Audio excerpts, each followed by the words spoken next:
Ni hali ya hatari nyingine imetangazwa wakati mkataba wa kusitisha mapigano kwa siku 10 ukiingia siku yake ya pili leo April 18 mwaka 2026. Jeshi la Israel IDF limetangaza rasmi kuweka kile walichokiita yellow line au mstari wa njano kusini mwa Lebanon. Huu sio mstari wa amani, bali ni mstari wa kivita ambao sasa unageuza sehemu kubwa ya Lebanon kuwa eneo la hatari. Je, ni nini maana ya huu mstari kwa raia wa Lebanon wanaotaka kurudi makwao? Leo tunachambua kwa nini mfumo huu wa Gaza sasa umeingizwa rasmi Lebanon.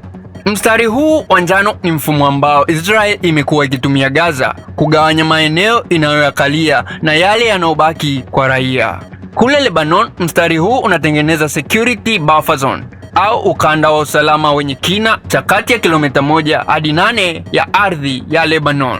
Ripoti zinasema vijiji zaidi ya 55 vya Lebanon sasa viko ndani ya huu mstari wa njano na raia wamepigwa marufuku kabisa kurudi makwao.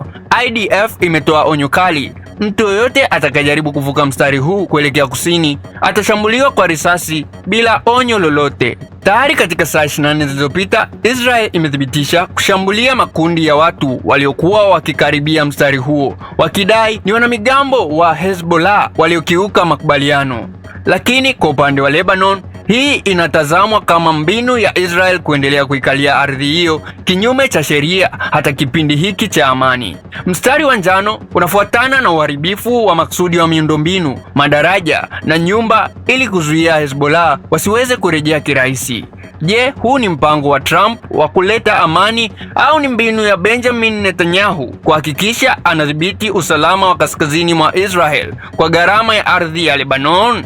Mstari huu wa njano sasa unakuwa ndio mpaka mpya usio rasmi unaoleta hofu ya kuwepo kwa uvamizi wa kudumu. Je, unadhani hatua hii ya Israel itasaidia kuleta usalama wa kudumu au ndo itachochea vita mpya mara tu siku 10 za amani zitakapomalizika? Toa maoni yako hapo kupitia comment section, lakini pia usisahau kusubscribe kwenye YouTube channel yetu, like, share, turn on notification ili uwe wa kwanza kupata update ya matukio mbalimbali yanayojiri every time. I'm out.